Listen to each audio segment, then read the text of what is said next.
Irmãos, vamos abrir nossa Bíblia na carta de João, primeira carta de João. Nós vamos compartilhar sobre aceitar o Evangelho, né? Vamos falar um pouco sobre o Evangelho aqui, sobre essa questão de aceitar. E eu quero utilizar justamente o que o apóstolo João escreveu em sua primeira epístola, no capítulo número 5. Você vai para o capítulo número 5, da primeira epístola de João, verso 10 ao verso 12, que diz assim: aquele que crer no Filho de Deus tem em si o testemunho. Aquele que não dá crédito a Deus o faz mentiroso, porque não crê no testemunho que Deus dá acerca de seu Filho. E o testemunho é este, que Deus nos deu vida eterna, e esta vida está no seu Filho. Aquele que tem o Filho tem a vida. Aquele que não tem o Filho de Deus não tem a vida. Irmãos, veja bem, nós estamos com a epístola de João, João o apóstolo, certo?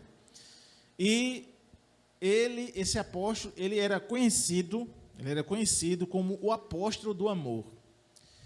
João, ele era aquela pessoa que sempre estava perto de Jesus.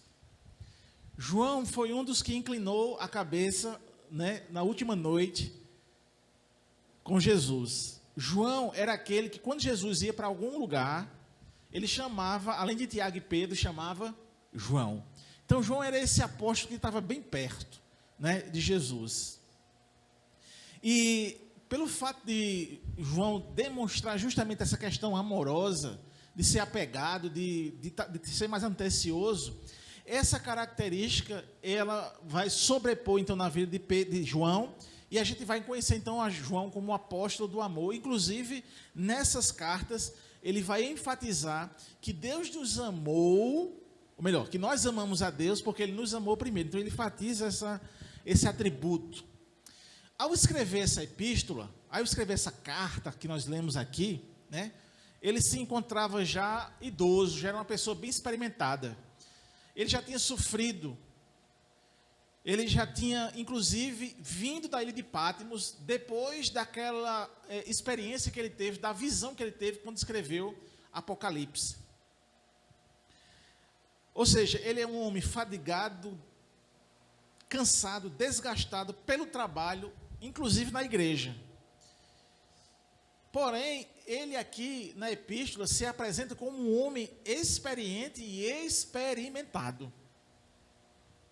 João, ele acabara, como disse a vocês, de sair da ilha de Patmos, e assim diz os historiadores, em colaboração ao conteúdo das 3 epístolas, que justamente a gente tem essa característica de que ele é essa pessoa que saiu do exílio, pelo fato dos historiadores ou dos comentaristas terem estudado essa carta mais a fundo. Aonde é que ele estava? Ele se encontrava em Éfeso, porque ele era o pastor também daquela igreja. Éfeso é uma cidade bem peculiar, 500 mil habitantes naquela época, ou seja, era uma cidade grande, que tinha uma igreja e que, segundo os pesquisadores também, João vai passar os seus últimos dias, em Éfeso, é naquela igreja ali, que ele passa os últimos dias de sua vida. E também, veja bem, pelo fato de João ser conhecido como o apóstolo do amor, essa igreja, ela se desenvolve também nessa peculiaridade. Ou seja, ela era conhecida como a igreja do amor, e era uma igreja que identificava-se por Deus pela sua perseverança na doutrina. Ou seja, a igreja de Éfeso, ela era uma igreja não só doutrinária, ou bem doutrinada, mas ela perseverava na doutrina que fora ensinada. Então, essa igreja, então, pastoreada por João, tem essa perspectiva, né? Ela suportou homens maus. Ela foi uma igreja também marcada pelo sofrimento, pela perseguição, assim como as outras. Essa igreja de Éfeso, em meio às adversidades, ela consegue, então, suportar e fazer o bem. Mas essa igreja, então, tinha deixado de lado justamente aquilo que a caracterizava, o amor. E aí, quando a gente vai para Apocalipse, capítulo 2, verso 1 ao verso 5, a gente tem justamente essa descrição que João vai dizer, né, amando de Jesus. Ao anjo da igreja de Éfeso escreve: estas coisas diz aquele que conserva na mão direita as 7 estrelas e que anda no meio dos 7 candeeiros de ouro. Conheço as tuas obras, tanto o teu labor como a tua perseverança, e que não pode suportar homens maus, e que puseste à prova a si mesmo, se declararam apóstolos e não são, e os achastes mentirosos, e têm perseverança, e suportaste provas por causa do meu amor, e não te deixaste esmurecer. Tenho, porém, contra ti, que abandonou o primeiro amor. Lembra-te, pois, de onde caíste, arrepende-te, e volta à prática das primeiras obras. Se não venho a ti, e moverei o teu lugar, o teu candeeiro, caso não te arrependas. Assim como no Evangelho, João ele começa a sua primeira carta reacendendo a doutrina que anos depois Tertuliano vai denominar de Trindade. Jesus é Deus, estava no princípio, o Verbo encarnado. Ele lembra que a vida está em Cristo e foi manifestada por Cristo. E por isso é possível ter comunhão e ter experiências espirituais concretas, quer dizer, experiências espirituais verdadeiras. E ele apresenta então um evangelho, ele afirma um evangelho sem confusão, que é o evangelho baseado numa fé eficaz. Então é notório e apelativo, diante do que nós vivemos hoje, uma fé que que está meio que disseminada em várias comunidades, que levam as pessoas ao desvio doutrinário. Que fé é essa que a gente sempre fala? Presta atenção. Existe a fé subjetiva e existe a fé eficaz ou objetiva. A fé subjetiva é aquela que o homem tem pelo fato dele ter o senso da divindade. O que é o senso da divindade? Quando a gente vai estudar a antropologia, na teologia, quando Deus nos fez conforme a sua imagem e semelhança, então ele fez o ser humano um ser diferente de todos os animais. Então nós de fato somos, digamos assim, a coroa da criação de Deus. E naquela comunicação de imagem e semelhança, mesmo o homem caindo em pecado, mas existe algo divino em nós. A gente chama isso de senso de Deus, senso da divindade. Por isso que os seres humanos, eles constroem altares para adorar. Então, relembrando mais uma vez essa questão doutrinária, perceba que o homem, ele procura então exercer essa sua fé em alguma coisa. Ele levanta uma estátua de gesso, ele pega um pedaço de pau, ele olha para o sol, ele olha para a lua, ele inventa qualquer coisa para adorar. Isso é a fé subjetiva. Essa é a fé, por causa da alienação do pecado, faz com que o homem não consiga então encontrar Deus. Mas quando ele encontra em Cristo Jesus o objeto da sua fé, você tem a chamada fé eficaz. Por quê? Porque você não vai para ídolos, você vai para o próprio Deus em Cristo Jesus. Por isso que ele é esse mediador entre Deus e os homens. Essa então é a fé eficaz, é a fé objetiva. Então, irmãos, as Escrituras, elas vão testemunhar sobre esse Cristo, sobre um plano perfeito, pensado e executado pelo próprio Deus. Deus concedeu a graça sobre a vida dos eleitos, ou seja, a vida dos crentes.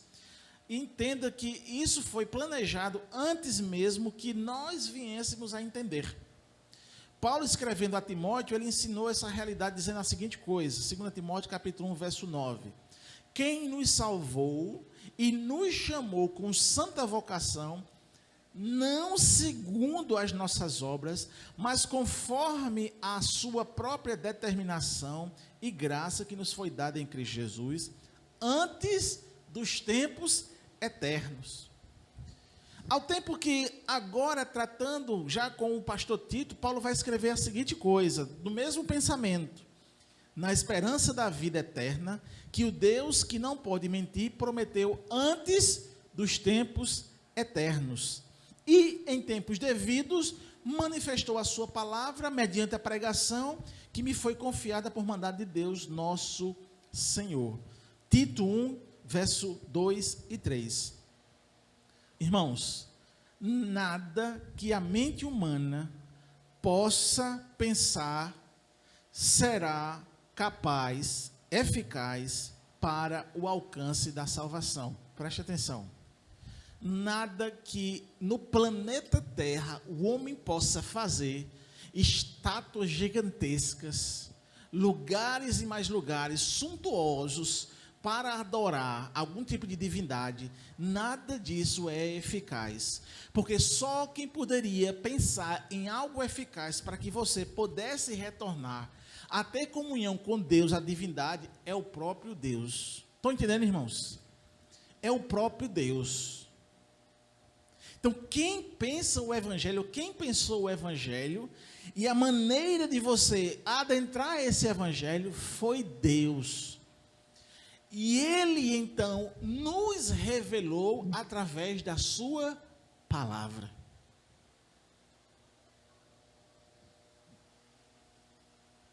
Para tanto, irmãos, vamos pensar algumas coisas que devemos ponderar sobre o Evangelho, sobre o entendimento do que é de fato o Evangelho, para que a gente possa aceitá-lo. A primeira ponderação que eu faço para que eu possa aceitar de fato o Evangelho é que eu tenho que ter convicção do meu chamado e convicção da minha resposta a esse chamado. Irmãos, a vida do ser humano é um palco de desgraça. Somos levados a pensar apenas em nós. Para isso, os prazeres e deleites deste mundo nos marcam a ponto de nossa alma se satisfazer com tais coisas. É tanto que nossos pensamentos, e quando eu estou dizendo nosso pensamento, eu estou me referindo ao homem, de forma genérica. O ser humano, a criatura de Deus, nosso pensamento é delineado pela aversão a Deus. Porque quando Deus se aproxima com a sua santidade, Ele atrapalha as vontades pecaminosas do homem, entendeu?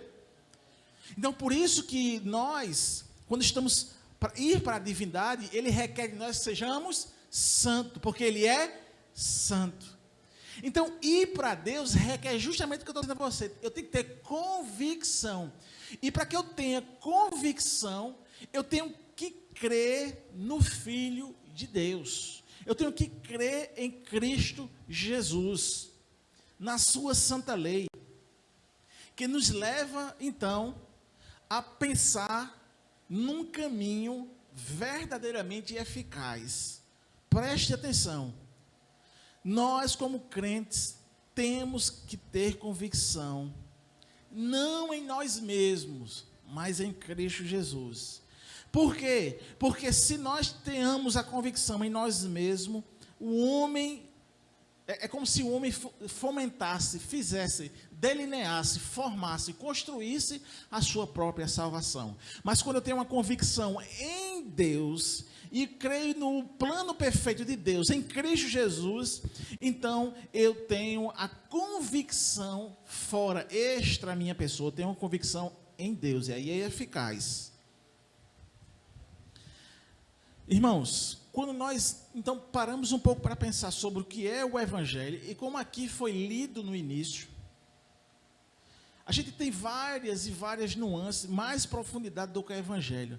Mas só em você pensar que você poderia caminhar nesta terra, dentro da sua própria convicção de pecado, e jamais ter a iluminação da palavra através do Espírito Santo, só em pensar nisso, você deveria devotar a sua vida com toda a convicção a Deus. Sabe por quê? Porque Ele levantou alguém para pregar o Evangelho, abriu os seus olhos, e você está hoje aqui nesta noite. Você está entendendo, meu irmão, o que eu quero dizer? De fato, Deus é digno da nossa vida, porque Ele estabeleceu um plano e eu e você fomos agraciados com esse plano. Olha o que eu disse, agraciados.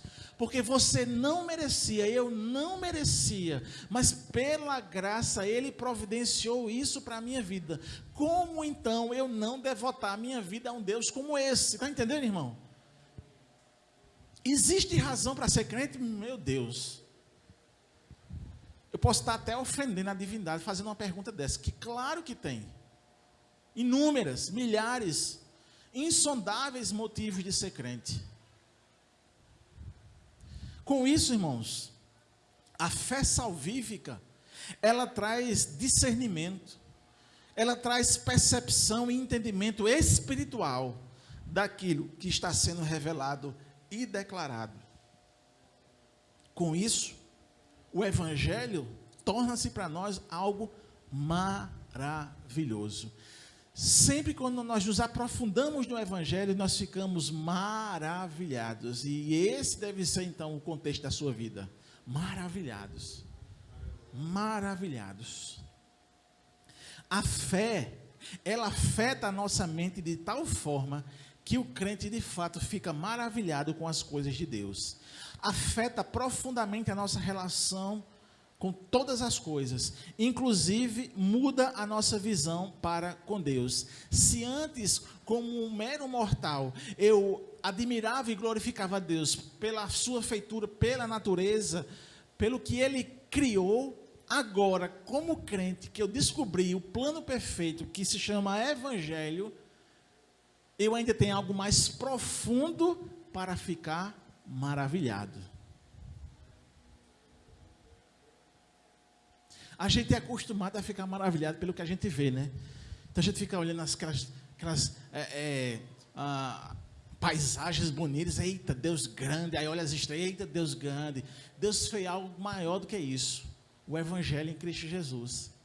Quando Pedro escreve isso, ele diz que os anjos prescrutam. Sabe o que quer dizer aquilo? É que os anjos, eles não pecaram, então eles não têm essa noção do que é queda.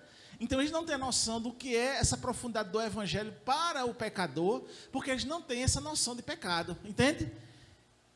Mas nós temos a noção de pecado, consequentemente, o Evangelho se torna muito mais maravilhoso do que para os próprios anjos.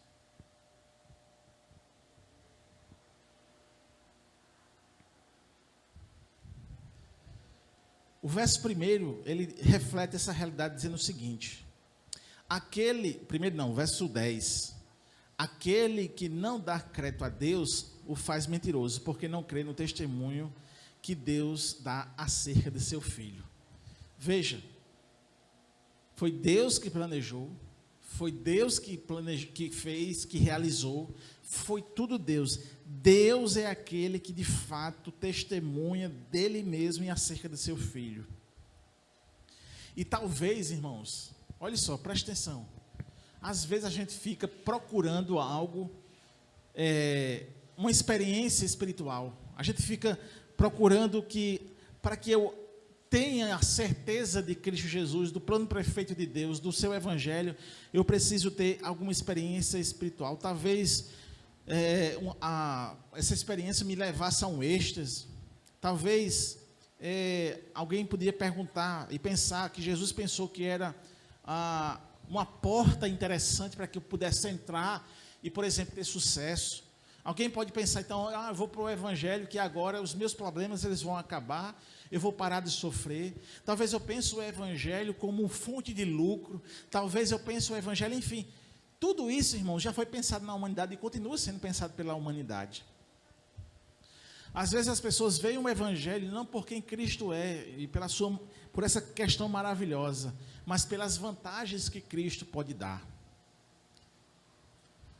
Para que isso possa ser desfeito e eu tenha um entendimento do que é o Evangelho verdadeiro, sabe o que tem que acontecer? Eu tenho que entender a minha condição. Qual é a minha condição? A minha condição é a seguinte: estamos em uma condição de pecado.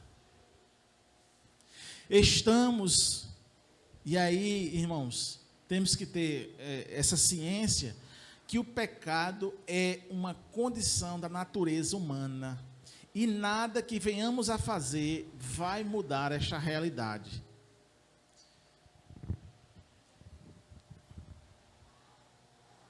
a perca da imagem e dos terríveis efeitos que são consequências do pecado, nos levou, então, à situação a qual nós estamos. Para tanto, precisamos saber que o Senhor é santo e a sua santidade requer dele severidade. Preste atenção. Penalidade sobre todos que transgridem a sua lei. O nosso pecado é imenso, grave e nos acompanha para onde a gente for. Carregamos a culpa do pecado e para isso precisamos que Deus desperte no pecado esse senso profundo de pecaminosidade, ou melhor, desperte no pecador esse senso profundo de pecaminosidade. E quando isso acontece, essa percepção nunca deve desaparecer de nossas vidas para não cairmos novamente. Você tem que ter sempre essa percepção de pecaminosidade, sempre. Porque quando você tem essa ciência da sua condição pecaminosa, você entende então o plano perfeito de Deus, e aí você sente aquele alívio, porque o fardo de Jesus é leve. E aí você sente aquele alívio por quê? Porque Ele levou sobre si todas as nossas transgressões. Em Cristo, mesmo diante dessa condição perversa, horrível, não é? Triste, que nos envergonha, mas Cristo levou na cruz do Calvário, nos perdoando. Então, por isso que essa percepção de pecado é importante, para que você nunca perca a percepção do maravilhoso Evangelho de Jesus. Com isso, vamos para a parte prática. Se você tem essa percepção de pecado, renuncie. E quando eu falo renunciar, falo em renunciar o seu eu. As suas convicções advinda meramente do achar humano. Renuncie todo tipo de caminhos, meios e formas de salvação fora do Evangelho. Pois somente Cristo é o objeto próprio e imediato da fé salvífica. E aí o texto nos diz, e o testemunho é este, que Deus nos deu a vida eterna, e esta vida está no seu Filho. É Ele, Cristo, em sua pessoa, mediação, justiça e retidão. A vida e o âmago desse caminho já proposto, Cristo Jesus. Meus irmãos, deixa eu ser bem redundante e bem repetitivo. É somente em Cristo. Deus glorificará sua sabedoria, amor, graça e misericórdia, pois foi Cristo que nos comprou, arranjou e forjou a nossa salvação. Foi a retidão e obediência de Cristo que nos foi imputada para a nossa justificação. Não existe de fato outro caminho. Mesmo que você queira pensar, mesmo que você em algum momento da sua vida, nos percalços da vida, você tente imaginar algum outro caminho mais leve, algum outro caminho que venha a ajeitar os seus passos. Não existe outro caminho. Ah, pastor, mas é muito duro. É duro por causa das nossas concupiscências, dos nossos pecados. Mas Cristo disse que quando Ele nos liberta, verdadeiramente eu sou livre do poder do pecado. Sabe o que isso quer dizer? Isso quer dizer que eu posso dizer não. Isso quer dizer que eu posso viver de fato para o Senhor. Isso quer dizer que eu posso deixar as minhas paixões, as minhas concupiscências por amor a Cristo. Isso quer dizer que em Cristo Jesus Ele me dota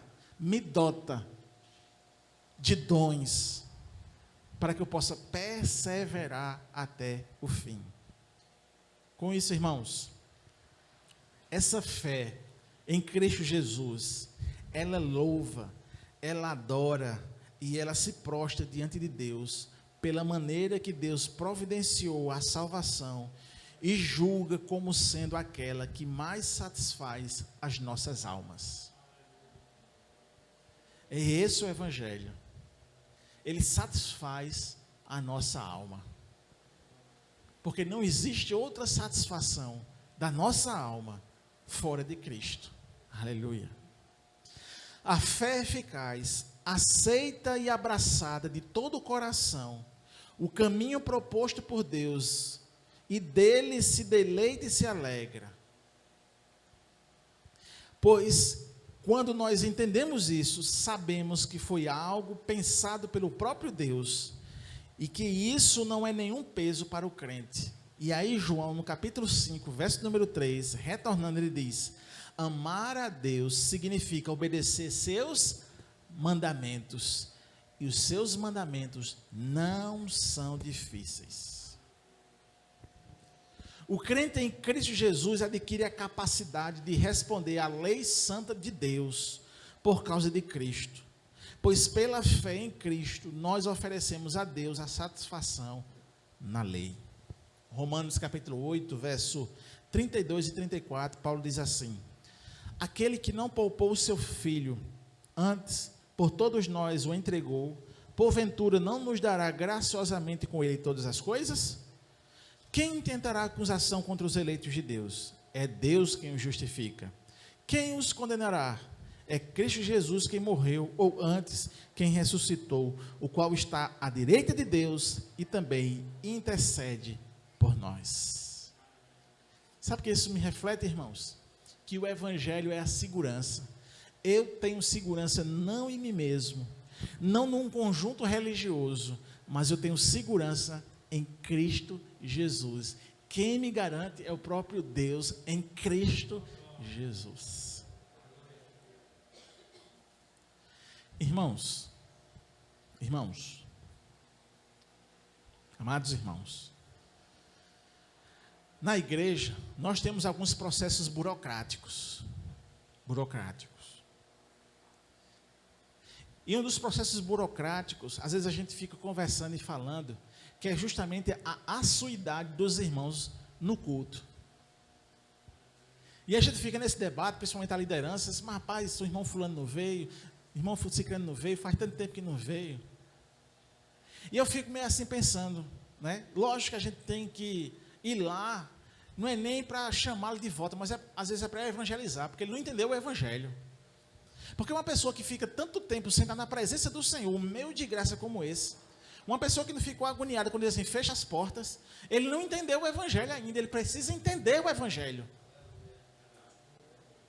Uma pessoa que cai em pecado e fica em pecado o tempo todo, ele não entendeu o evangelho ainda. Ele precisa entender a sua condição, para que ele entenda então esse maravilhoso evangelho. Entendeu, irmãos? Amém?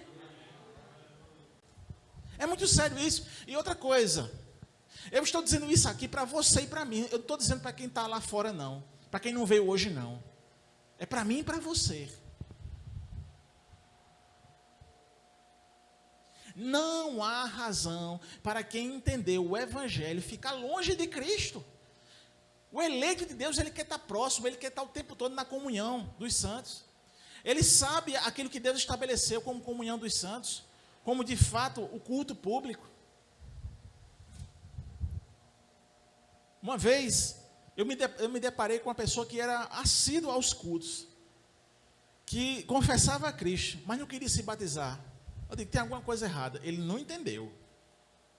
Isso faz refletir o seguinte, irmãos, você pode gostar de pregação, você pode gostar de louvor, você pode gostar de estar aqui na igreja, mas você precisa ter um encontro genuíno e verdadeiro com Deus. Por quê? Porque isso aqui vai fazer parte da sua vida. Aleluia. Aceitar o evangelho, irmãos, é ter uma fé que se revela na mente, na consciência, em meio a todas as lutas contra o pecado, diante das aflições e tentações, para o alívio e o conforto. Então, aceite, abrace, louve a Deus pelo caminho que Ele te revelou para Ele mesmo. Pois o evangelho é o caminho que Deus providenciou para a salvação dos pecadores, ao qual eu sou um deles. Só o evangelho. Aleluia. Contanto, irmãos, mais uma coisa eu direi aqui, nessa oportunidade, nessa congregação. Irmãos, levantem-se em oração. Oração. Levante-se em oração. Campanhas de oração. Momentos de oração. A igreja ela precisa clamar, chorar, quebrantar-se diante de Deus. Amém, irmãos? Amém? Se tem luz na mente, falta fogo no coração. E o nosso fogo ele começa a pegar pela oração. Oração. Nós precisamos orar, irmãos. Nós precisamos orar mais. Nós precisamos buscar mais Deus em oração. Reuniões de oração. Nós precisamos estabelecer isso. Reuniões de oração. Amém?